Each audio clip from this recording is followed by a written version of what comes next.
Y lo que dice es, esto reproduce un vicio cultural. Lo que yo puedo decir en este momento es que una línea curricular que en este momento está apareciendo como un elemento importante de reflexión es cómo logramos la integración de contenidos. Y quizá, honestamente, esto es lo que yo lamento en el modelo educativo. El modelo educativo no está dando un espacio para integrar. Tenemos distintos modelos de integración en el campo curricular. Tenemos desde integración total hasta integración parcial. El trabajo por proyectos ayuda a una integración curricular. Lo que habría que analizar es hasta dónde el proyecto del nuevo modelo curricular posibilita esta acción. De otra manera, se enseñan las matemáticas como matemáticas, el español como español y las ciencias como ciencias. Hago un pequeño mensaje de corte. Finlandia lo que está planteando en este momento para el 2030 es que desaparezcan las asignaturas de la escuela primaria. Y entonces Finlandia lo que dice es, nuestro proyecto de reforma curricular es que los alumnos estén trabajando por problemas y por proyectos. Entonces, creo que esto queda como una agenda pendiente en lo que estamos haciendo. Desde el punto de vista sociológico, dice preparar ciudadanos globales, retomar temas del debate pedagógico internacional y un modelo único para grupos sociales diferentes. Este probablemente sea también el punto más complicado del actual proyecto de reforma curricular. No da el espacio que se requiere para una sociedad tan diversa y tan compleja como la nuestra. Y la filosofía es la idea de vincular un enfoque humanista en formación en aprendizajes clave, competencias para preparar para la vida. O sea, el modelo educativo incorpora todo. Y al incorporar todo, vamos a ver que puede crear una imagen de caos en el maestro. Tiene una visión humanista junto con una pedagogía eficientista, con una constructivista y con una de la escuela activa. O sea, ¿cómo logró o cómo va a lograr casar esto en el fondo? Me preocupa porque va a ser una tarea que le deja al docente. Vamos a ser los docentes en el aula los que tengamos que encontrar una salida a todo esto.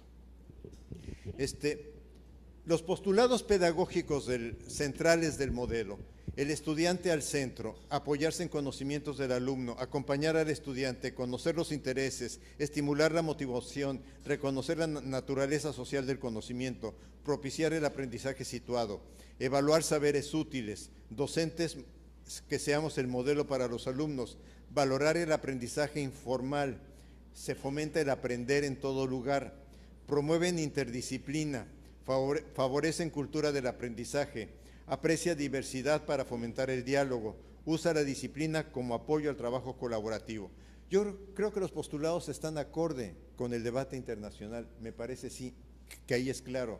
Sin embargo, yo me pongo a pensar y he platicado con profesores de secundaria, profesores que hoy tienen 4 grupos, y que tienen aproximadamente 250 alumnos, hoy tienen 4 grupos, en el modelo van a tener que tener 6, porque el modelo reduce las horas de clase. Entonces, lo que yo veo en el profesor de angustiante es cómo puedo aplicar esto cuando yo tengo una cantidad de alumnos tan elevada. Esto sería muy diferente en el preescolar y en la escuela primaria. Y yo pienso que es algo que ni la ley de servicio profesional docente ni el modelo lo están reconociendo a su plenitud. Hoy en la mañana estaba leyendo la declaración que ayer hizo el presidente del INE, que hoy concluye sus funciones, y lo que él dice es, la ley de servicio profesional docente debe revisarse porque tiene una serie de problemas. Yo pienso que un problema que tiene la ley muy claro para este tema es que no diferencia las condiciones del trabajo docente en primaria, preescolar y primaria que en secundaria y enseñanza media. Porque mientras en primaria y preescolar el docente tiene un grupo, o en caso de que atienda 2 turnos, 2 grupos.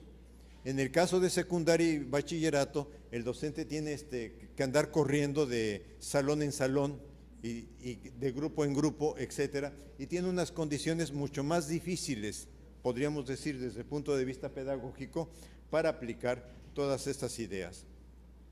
Pero no bastó con los principios, o sea, no bastó con los postulados, sino además el modelo establece orientaciones curriculares, flexibilidad, autonomía, trabajo por problemas, no a la memorización, que yo me di a la tarea en estos días, ya no lo alcancé a incorporar, pero yo me di a la tarea de revisar la reforma de los 70 de Echeverría, la reforma de 93 de Salinas, y la verdad es que este tema, no a la memorización, sale en todas las reformas. Y yo pienso que entonces la pregunta que tendríamos que hacernos hoy es otra. O sea, la pregunta que hoy tendríamos que hacernos es, ¿por qué después de más de 100 años de estar luchando desde el punto de vista pedagógico contra la memorización subsiste? No sé si me lo explico. Cuando surgió el movimiento Escuela Activa, la bandera del movimiento Escuela Activa, estamos hablando de 1880 y tantos, la bandera era no al enciclopedismo. Bueno, llevamos más de 100 años, algo está pasando en la pedagogía, algo está pasando en los proyectos educativos que no podemos regresar a un sistema de formación que articule la escuela a la vida. Esa era la bandera del movimiento Escuela Activa y de alguna manera de algunos temas que hay aquí también. Aprender a aprender, alumnacentro, trabajo colaborativo y autorregulación. ¿Qué significa? Significa reducir los contenidos y significa modificar el sistema de exámenes a gran escala. Esto es, y ya lo declaró el INE, con el nuevo modelo educativo vamos a tener que reajustar las pruebas que estamos haciendo en este momento. El tema de aprendizaje es clave. Tenemos varias formas de analizarlo. Una forma de analizarlo son con los elementos que desagrega. Por ejemplo, campos formativos, áreas de desarrollo personal y social y ámbitos de autonomía curricular. Si yo lo hago acá, ustedes van a ver que esta gráfica o este círculo casi me los plantea como tercios curriculares. De alguna forma, esta parte, artes, quitándolo de formación socioemocional, ya existía en la escuela, quitándolo de formación socioemocional. Y la parte que aparece es autonomía curricular. Yo digo, tiene que ver, y esto hay que tenerlo claro, tiene que ver con la manera como en este momento a nivel internacional se están haciendo los debates educativos. O sea, tiene que ver con una idea de que cada vez más las instituciones educativas tengan autonomía. Hago un paréntesis. ¿Por qué el sistema mexicano sigue manteniendo en el tercero constitucional la obligación de que las normales tengan un plan de estudios nacional? Yo pienso que ya sería momento de que las normales tuvieran planes de estudio adecuados a las necesidades de cada una de sus regiones y de sus condiciones. No es lo mismo la urbana que la rural. Cuando yo estuve en la reforma de 2012, recuerdo que tuve una entrevista con los estudiantes de Tiripetío y me decían con justa razón, me decían, a ver, ¿dónde está aquí la didáctica para grupos unitarios? Y yo tenía que reconocer, pensamos una didáctica para escuelas urbanas, no para profesores que van a trabajar en otras condiciones. Entonces, ahí es donde nosotros necesitamos también como sistema avanzar. Yo digo que el modelo tiene diseños muy atractivos. Por ejemplo, esto que llaman la trenza. O sea, la trenza nos plantea, y fíjense que en la trenza se regresa al clásico concepto de competencias, conocimientos, habilidades y actitudes y valores. Luego empiezan a desagregar disciplinario, interdisciplinario y práctico, habilidades cognitivas y metacognitivas, habilidades sociales y emocionales y habilidades físicas y prácticas. Y luego actitudes, adaptabilidad, mente abierta, curiosidad, confianza, responsabilidad, gratitud, integridad, y justicia, igualdad y equidad. Pero lo que plantean es que en el trabajo cotidiano del aula tiene que estar articulado. Pero ¿a quién le están dejando la articulación? Esa es la parte que me preocupa. ¿Quién es el que va a ser responsable de lograr esta articulación de todos estos elementos? El docente. ¿Y qué parte me preocupa mucho? Que a veces los docentes, cuando tenemos frente a nosotros el tema del aprendizaje, no podemos estar en conjunto con otros trabajando otros temas, por ejemplo, responsabilidad o adaptabilidad, etcétera. Y entonces es a los docentes a los que se nos va cargando una tarea que, por otra parte, a veces, donde se está aplicando el modelo de observación que recomendó el Banco Mundial de, ¿cómo le llaman? Instantáneas por cada ciertos minutos, entonces los supervisores escolares pueden estar reportando que un docente se está saliendo del contenido, porque se sale del contenido si empieza a ver por qué un alumno está haciendo otras actividades, por qué está peleando con el compañero, por qué está discutiendo, etcétera. No es trabajar el contenido. Los que hemos trabajado frente a grupos sabemos que cada grupo tiene situaciones específicas y en cada grupo tenemos que estar reaccionando de una manera particular. El modelo curricular, cuando presentaron el proyecto en 2016, lo presentaron integrado. Cuando lo presentan en el documento 2017, lo presentan separado. Y tienen razón en presentar el mapa curricular separado. Aquí se ve, yo lo junté en la diapositiva y quizá no es muy clara, aquí se ve una clara separación.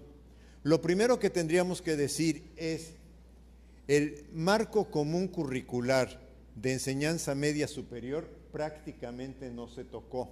Y yo lo entiendo. Elaborar esto con los distintos proyectos del bachillerato fue una tarea ardua, muy complicada, con muchas dificultades se lograron los consensos. Entonces vamos a encontrar que este marco común en general no se tocó. Vamos a encontrar acá que de alguna manera ya la idea de tener una integración hasta la secundaria ya existía en el acuerdo 592, si no me equivoco. O sea, ya estaba esa idea de tener esto. Sí tenemos una reorganización. Me llama la atención algo desde el punto de vista de técnica curricular. Si ustedes ven, para el alumno de sexto de primaria, de quinto y sexto de primaria, la cantidad de asignaturas se aumentan. Y entonces, necesariamente, al aumentar cantidad de asignaturas en el mismo tiempo curricular, significa que les voy a tener que dar menos tiempo a cada asignatura. O sea, ustedes pueden verlo aquí perfectamente, como acá ya empieza a aparecer geografía, formación cívica y ética y historia, y cómo aquí ya se subdivide en biología y geografía. O sea, cómo se va multiplicando un poco eso. Viene la línea socioemocional, esa línea me llama la atención, porque aquí la vemos en preescolar y en primaria sin ningún problema. Después vamos a ver que sí tiene algún problema, pero vemos que cuando pasa a secundaria ya pasa como tutoría y socioemocional. En realidad le asignan a la tutoría esta actividad. Y cuando pasa al bachillerato sencillamente ya no existe formalmente. Eso es lo que plantearía. Entonces, este proyecto curricular se puede leer de izquierda a derecha, y aquí tendría un sentido, o de derecha a izquierda, y aquí tendría y aquí se rompería el sentido. Pero hay un problema que me preocupa, y es cuando yo empiezo a ver las cargas curriculares. Entonces, cuando yo empiezo a ver las cargas curriculares en la jornada regular y en la de tiempo completo, si ustedes ven donde aumenta notoriamente la distribución de horas, es en la parte de autonomía curricular. O sea, en la jornada regular le están dando solamente 100 horas. Pero ¿qué me preocupa? Vean, Educación socioemocional en la jornada regular tiene media hora. O sea, media hora semanal. ¿Saben por qué me preocupa lo socioemocional? No porque no se esté discutiendo. El documento que yo ayer estaba leyendo, la introducción del Banco Mundial, habla de atender la dimensión socioemocional. Pero yo entiendo que los profesores atendemos la dimensión socioemocional en todas las materias. O sea, si un alumno falta al respeto, le decimos, oye, aquí no se puede faltar al respeto. No le decimos, espérate, porque cuando llegue el viernes y sea la media hora, te voy a decir eso. Tenemos que actuar inmediatamente. O sea, yo estoy muy de acuerdo en que el proyecto curricular diga, los docentes somos modelo. Y sí, pienso que los docentes somos modelo. Queremos que los alumnos respeten, tenemos que respetarlos. Sí. Tenemos que los alumnos utilicen palabras correctas, tenemos que utilizar palabras correctas. No me estoy refiriendo a majaderías, me estoy refiriendo a nombrar las cosas por su nombre. Si estamos en matemáticas, que los conceptos que estemos utilizando sean conceptos matemáticos. Si estamos en historia, que sean conceptos históricos. Porque si vamos utilizando lenguaje vulgar en vez de lenguaje académico, vamos impidiendo que el estudiante vaya desarrollando eso. Somos modelo si podemos con los estudiantes ir trabajando una forma de comportarse. Yo ahí recuerdo mucho el pensamiento de este profesor estadounidense, John Dewey, John Dewey le dicen también Dewey, o sea, lo pronuncian de mil formas, pero donde John Dewey lo que plantea es, ¿quiere usted formar en la democracia? Haga que la escuela sea un laboratorio de democracia. Pero es muy interesante el pensamiento de Dewey, porque dice, oigan, formar a la democracia no es formar para votar. Formar para la democracia es formar para tener capacidad de argumentar. O sea, esto es, en vez de que te doy un golpe, argumento. Pero también es tener la capacidad de escuchar el argumento del otro.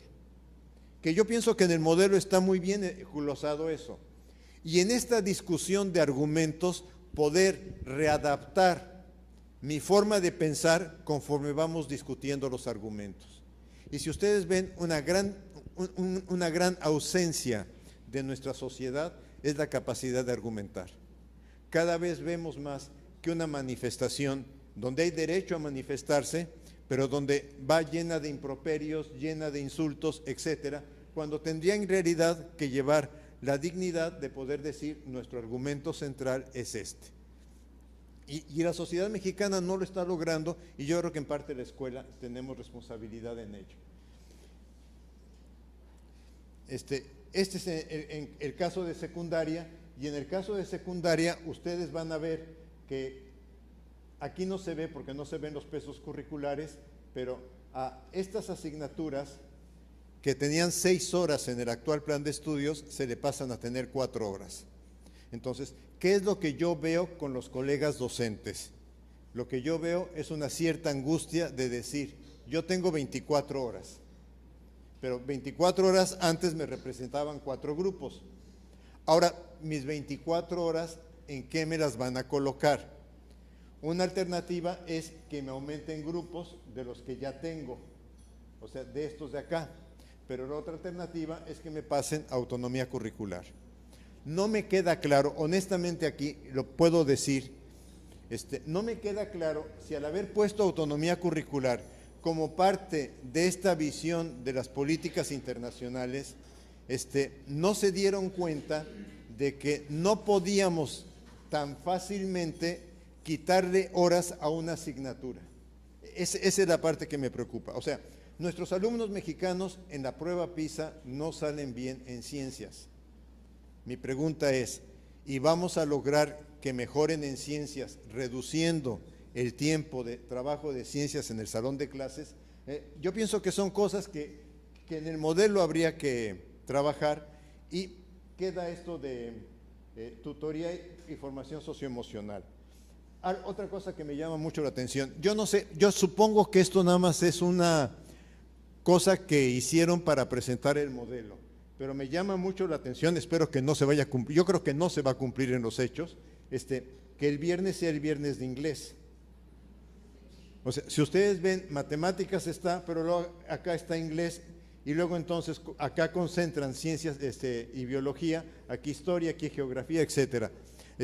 Yo supongo que a la hora de hacer ya la carga curricular real, esto nada más quedará como una idea de cómo puede quedar estructurado el currículum, pero tiene problemas.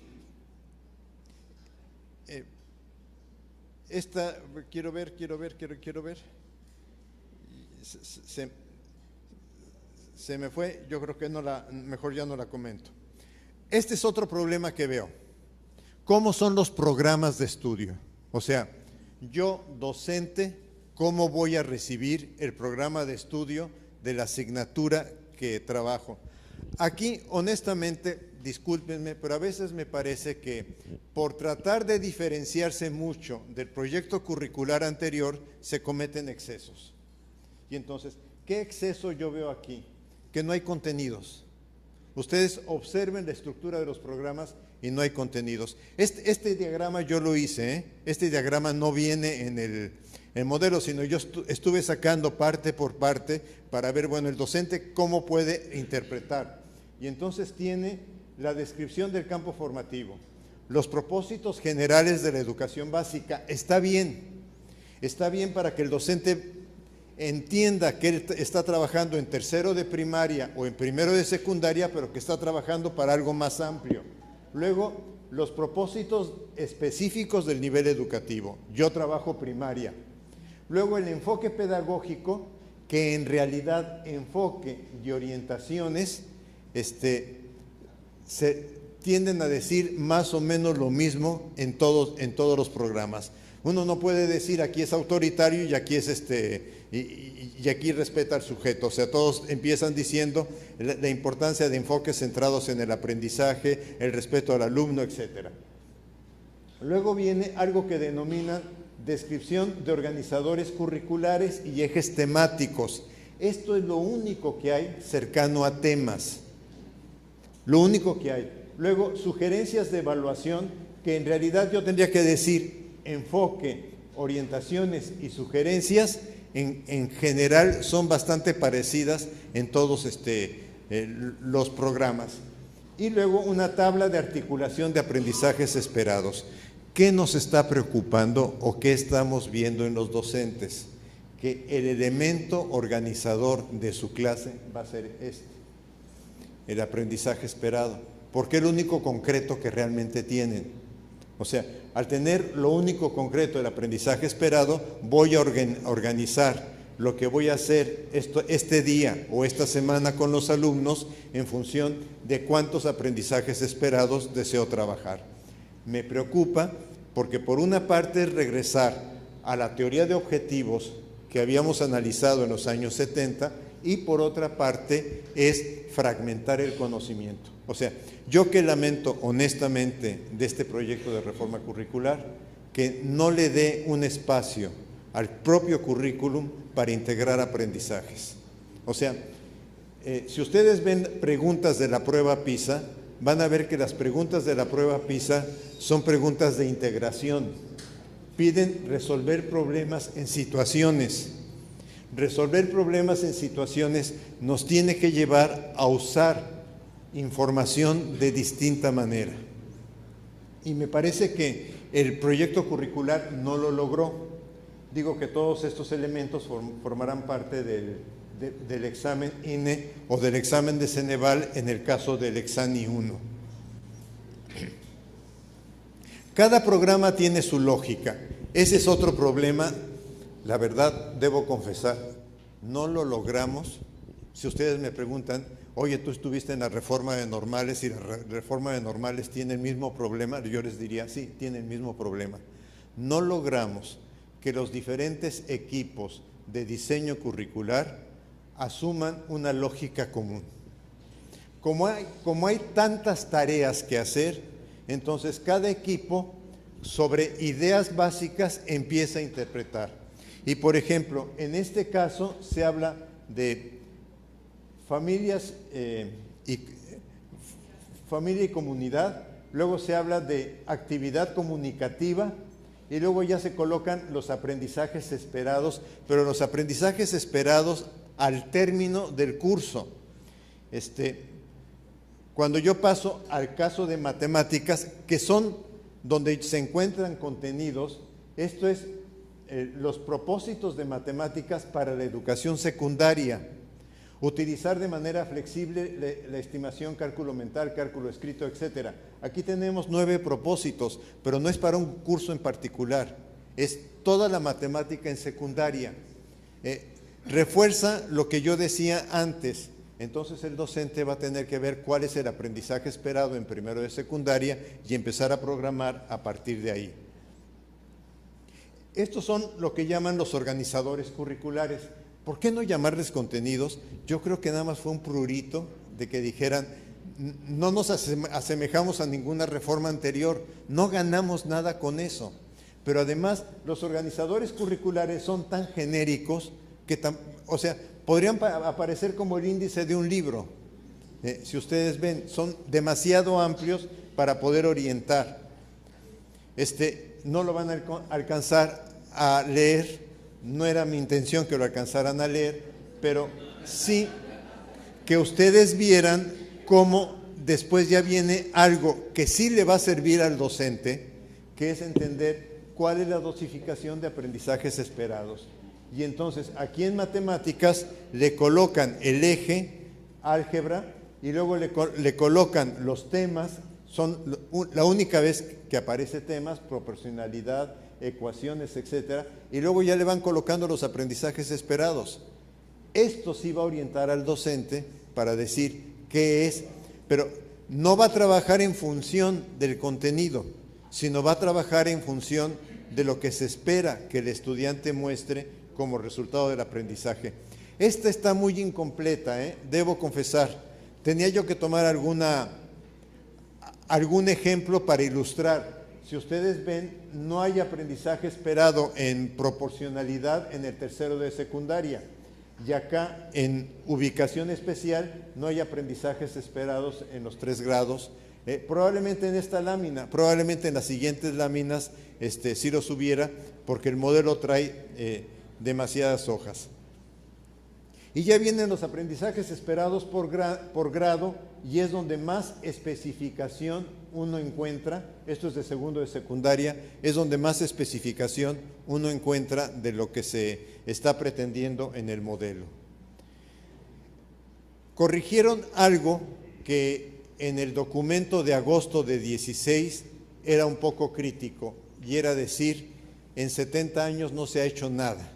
O sea, ante ciertas manifestaciones que tuvimos varios de decir, no lo pueden decir porque hemos trabajado varias reformas, entonces lo que hicieron fue, y me parece correcto decir, qué elementos existían en la reforma anterior y en la reforma actual, qué elementos se incorporan. Si a mí me preguntan, ¿la reforma actual está acorde al debate internacional? Yo diría, un mérito de la reforma actual es estar acorde al debate internacional. Pero también veo que un documento tan grande, o sea, que contemplara desde preescolar hasta bachillerato, era muy difícil lograrlo en el tiempo en que se propusieron armarlo. O sea, también debo reconocer esto. Frente a qué realidad estamos, aquí estoy dando datos y diciendo de dónde los tomo. El 48, casi 49% de los planteles de educación básica y especial carecen de drenaje. El 31 no tiene agua directa. El 11 no cuentan con energía eléctrica. El 12 no tiene baños. Este es un dato de 2014, hace 4 años. No estaba escuelas al 100. Debo reconocerlo, o sea, puede ser que esto se haya modificado. Lo que quiero decir es, estamos en una situación muy dramática como para pensar lo que pretende la reforma. 2.241 planteles construidos con materiales precarios, lámina o madera. 18.000 escuelas tienen equipo de cómputo, pero inservible. En 2016 se redujo la meta sexenal de conectar a Internet 250.000 sitios públicos, escuelas, hospitales, bibliotecas. por lo que solo se conectarán 150,000 si hay presupuesto. El déficit de conectividad a Internet es de 65 millones de mexicanos. El programa México Conectado. 4,100,000 menores están fuera del sistema escolar, UNICEF. 16,000 escuelas quedaron dañadas por el sismo de septiembre, 11,000 con daños menores y 5,000 con daños estructurales, datos del propio secretario de Educación en octubre del año pasado. O sea, el modelo educativo está frente también a una realidad de infraestructura que no necesariamente es la óptima para su funcionamiento. O sea, lamentablemente uno no puede dejar de hacer comparaciones porque hoy México se compara internacionalmente, entonces tenemos también que hacer comparaciones internacionales. Entramos a Google, a cualquier escuela de Finlandia y vemos que los profesores de Finlandia tienen condiciones extraordinarias para trabajar con los estudiantes, que es un elemento que habría que haber tomado. ¿Qué me preocupa?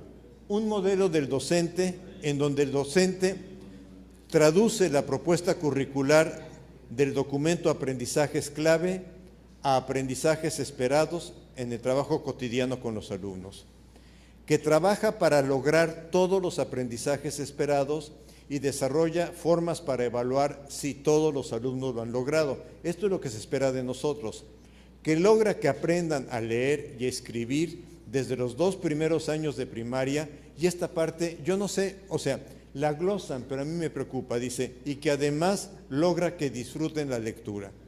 Aquí hay un problema serio, y lo digo con toda honestidad, ¿los docentes disfrutamos leer? O sea, porque ahí empieza el asunto.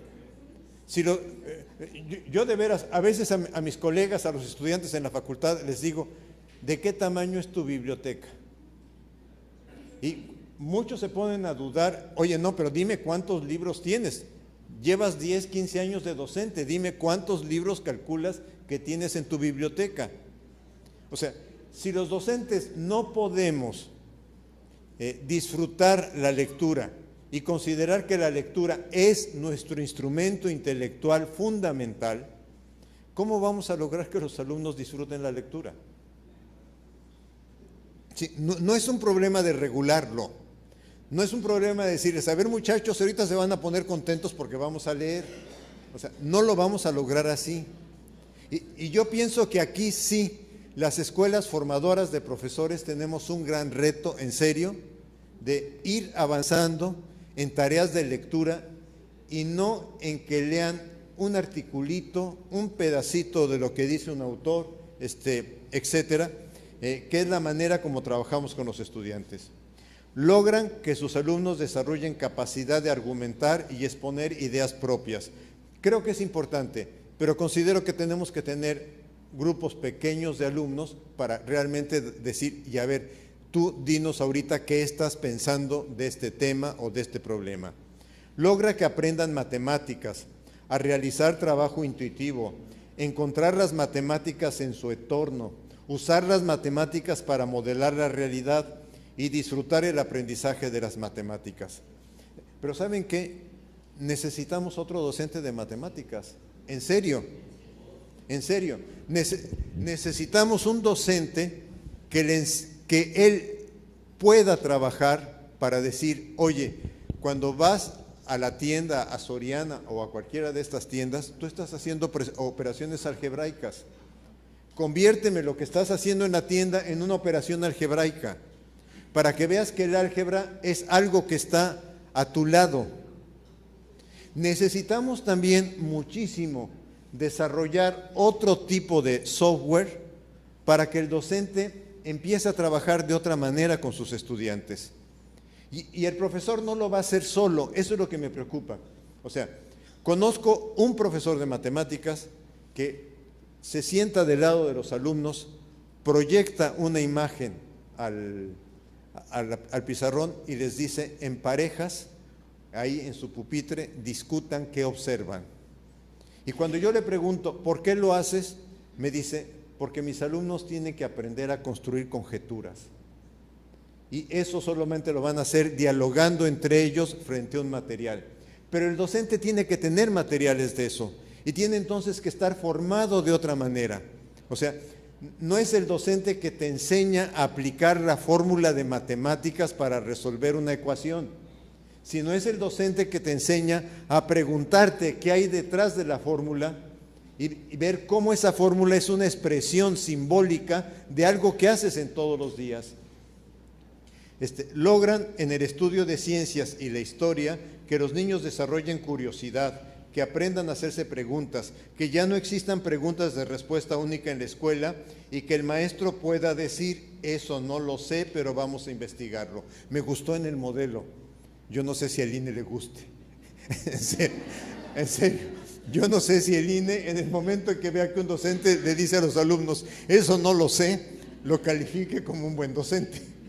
¿Sí me explico? O sea, tenemos que encontrar cómo articular más cosas en el sistema educativo. No podemos seguir lanzando ideas. Esta idea última me gusta mucho, de veras me gusta mucho que el docente les diga, a ver, ¿por qué no nos metemos en Google? ¿O por qué no vamos a la biblioteca? ¿O por qué no entrevistamos a 5 comerciantes de la comunidad y vamos encontrándole una respuesta a esto? Sí, pero entonces el docente también en un momento tendría que colocarse en el lugar del no sé. Ojo, no estoy haciendo una reivindicación que diga los docentes tenemos que no saber, sino es un no sé didáctico, es un no sé de estrategia nada más.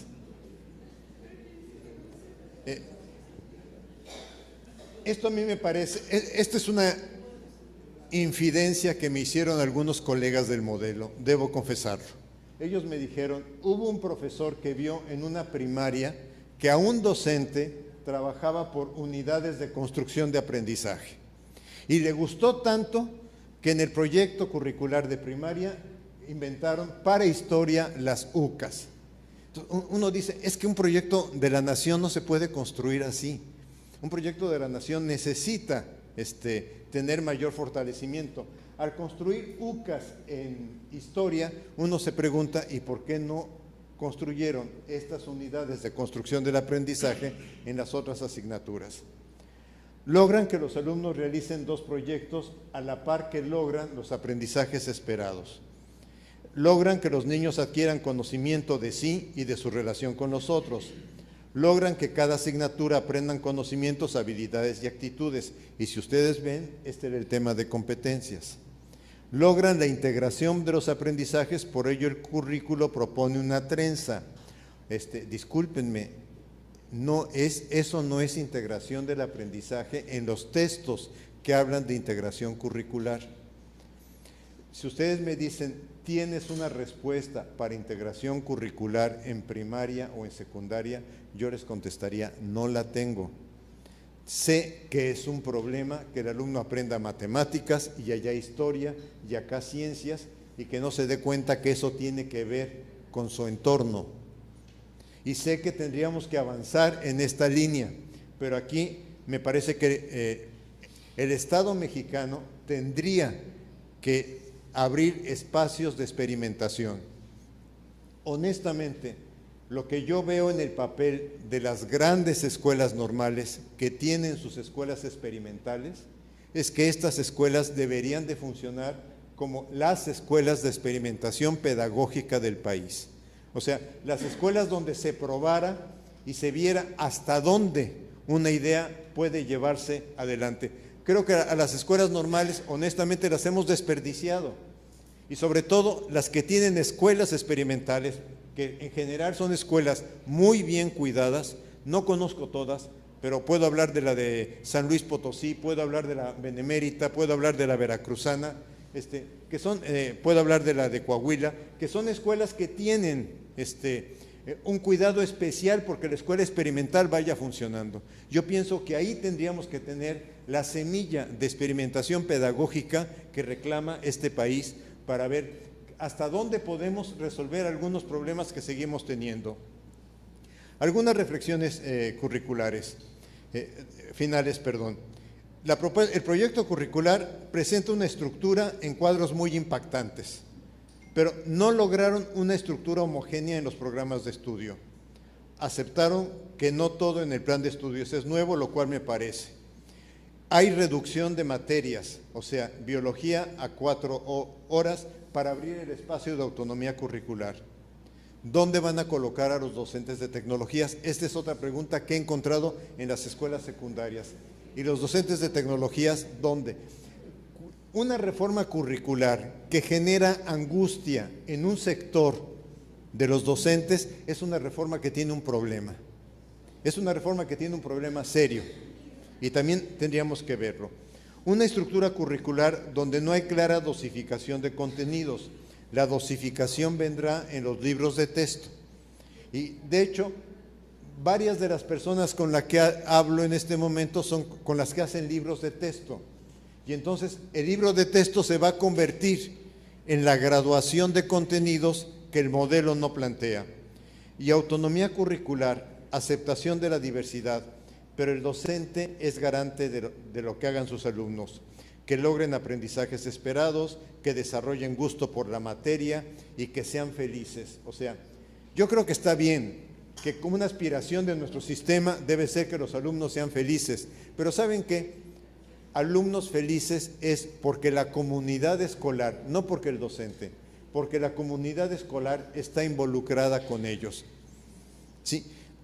Y honestamente, ahí también tenemos leyes que el Congreso nos ha dado que nos crean mucho problema. Por ejemplo, la Ley de Protección a la Infancia y a la Adolescencia.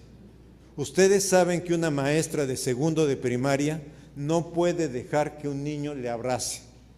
Y yo entiendo que un profesor de segundo de secundaria no debía de dejar que una alumna lo abrace.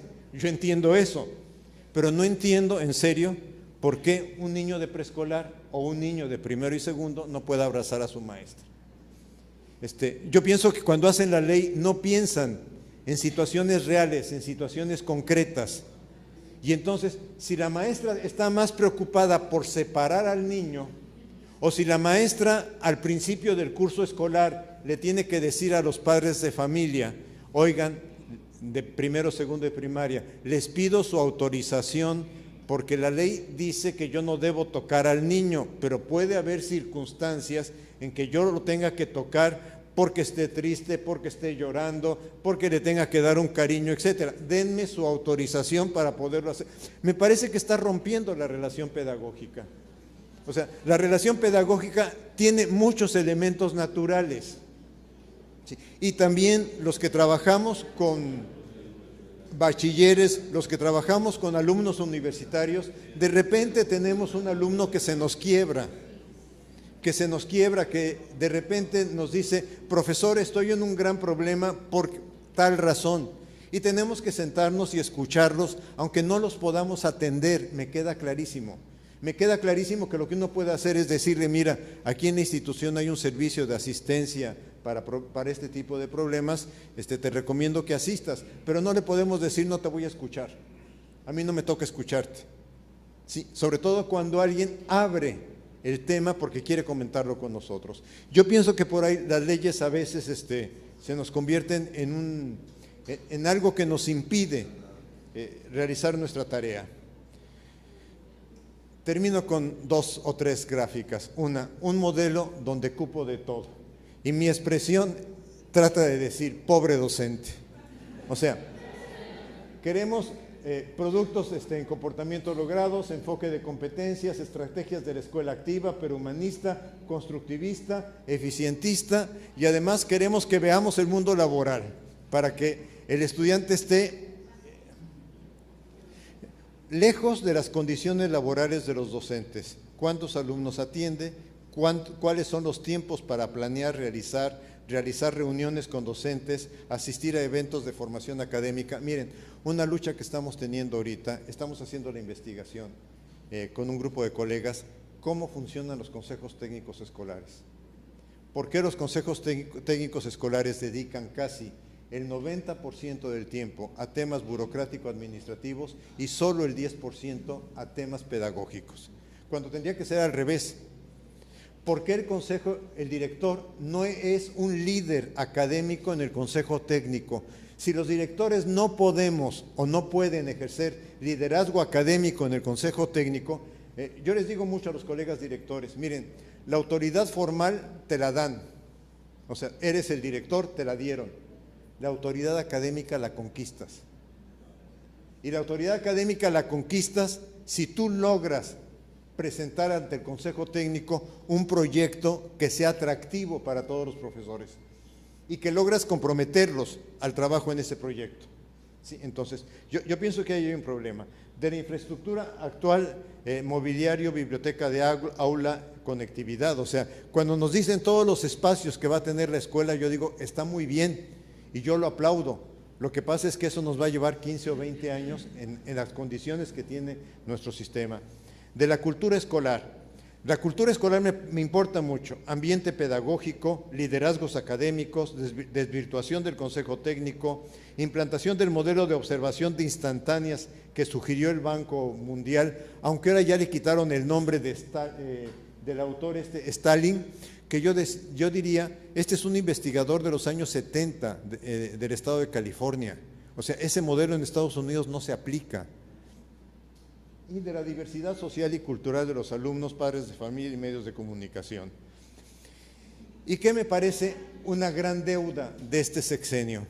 Quizá no para una escuela, quizá no para una universidad pedagógica, pero sí para las escuelas normales. Se ha hablado, todo el sexenio, se ha hablado del proyecto de fortalecimiento de las escuelas normales. Las escuelas normales hoy tienen el Plan 2012, pero elaboraron en la SEP el documento Perfil, Parámetros e Indicadores, que no está articulado al plan. El documento camina por su vía.